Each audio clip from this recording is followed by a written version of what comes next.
When you're dealing with real estate, especially as a renter, what you are paying for is space. Space. That's it. If your space doesn't get any bigger, there's no reason in hell your rent should go up. Now, there are people out there who've taken on the role of landlord or property owner, and they have expenses which they pretty much pass on to you and you pay it in rent. Think about that for a moment. They took on the, let's call it, challenge of expenses, only to pass it on to you. Somebody please explain to me how real estate isn't a pyramid scheme, how this isn't a Ponzi scheme. If your property owner or your landlord gets their property tax raised by the government, that's a them and government problem, not a you problem. But somehow, some way down the line, it became a you problem. Now, a lot of renters already pay their own expenses, light, gas, water, whatever it is. But yet somehow, somewhere down the line, your landlord or your property owner still gets to call these things expenses and gets to raise your rent, even though the space you're paying for didn't get any bigger. I'm going to keep making these videos. We need to stop the scam of real estate, lower the cost of living, and that begins with real estate. Because, let's be honest, $15 an hour in a 2-income economy doesn't work. Every household should need just one income, and all housing should be affordable. Now, if you guys want to continue down the road and the scam of real estate, nothing will change. You know why? Because raising minimum wage doesn't do a damn thing until it's time to raise minimum wage again. You know why it'd be time to raise minimum wage again? Because they raised your rent again. Now, I'll keep saying this. Real estate is your biggest expense. You don't believe me? Add up all the money you've ever spent on real estate, whether it's rent, whether it's mortgage, whether it's maintenance on a house, whether it's tax, whatever it is, add it all up. See how much it really cost you. This is not hard.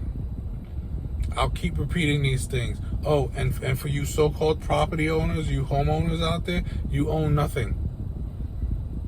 If you're paying a mortgage, that's rent to a bank. The bank owns it. Don't believe me? Stop paying them. Watch them evict your ass. And even after you don't have the mortgage, you still have to pay rent to the government. It's called property tax. Trump wanted to build his wall down in Texas. Why don't you go interview a few of them and find out how much property they really owned?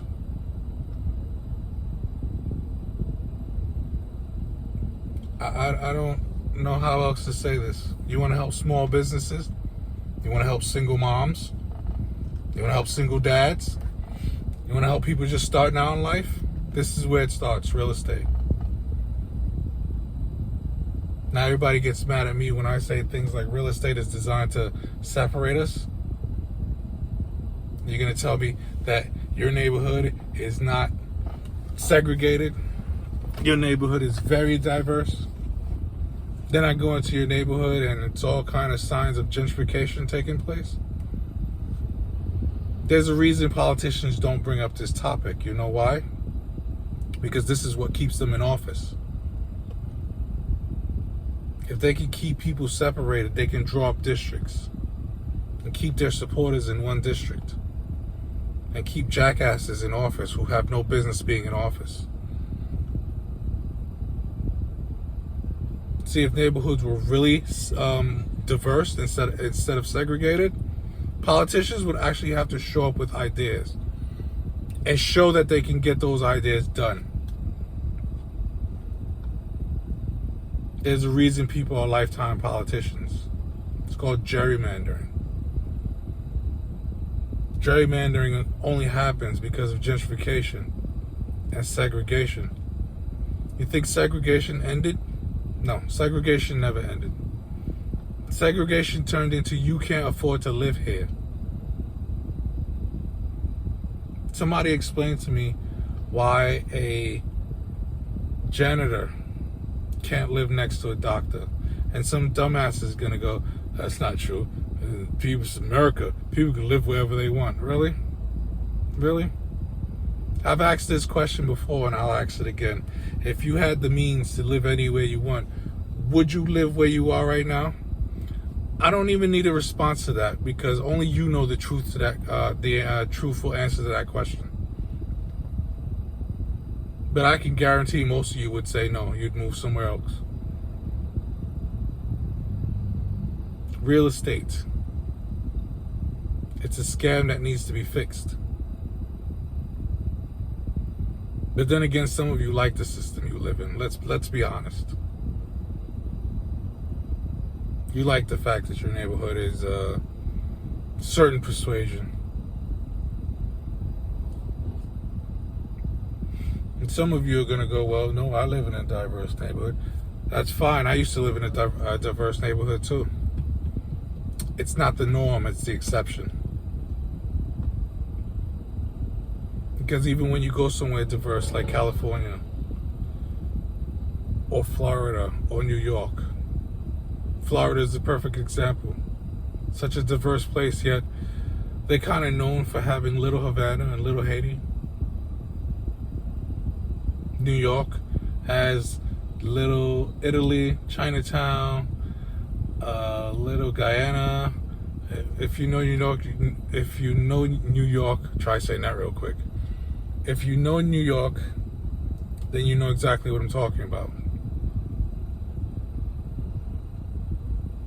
California is one of the biggest states, one of the most populated states, one of the most diverse states. Yet, if you ever go to California and you walk into certain places, not so diverse.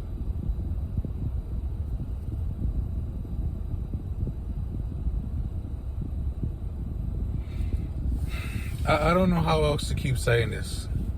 I know you people just watch my videos and go, this guy has no idea what he's talking about. He makes no sense. You keep saying that to yourself. You keep thinking that. Because what is the definition of insanity?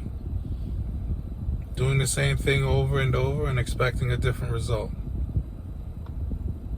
That's real estate. That's where it all begins. You want change? That's where it begins. But let's be honest. You'll hear my words. Some of you will get it. Some of you won't. And then you'll just move on to whatever social media thing is going on next. I've said that before and people got mad at me. But it's true. I mean, you don't believe me? I have 2 words. Milk crate. I'm sure there'll be another one after that one. So, I'm going to end this video with a little proposal. I have a proposal on what the next social media challenge should be. I propose that everybody come up with a thought that helps the rest of the world. Some way, somehow, everybody found time to go find these damn milk crates. Sit down and think for a little bit. I'm sure you can find time to do that also. Let's call it the, I don't know, the thought challenge. How about we do that? You guys can even think while you're climbing that damn milk crate. Maybe you'll land on your head and something will shake and you'll get a good idea out of it.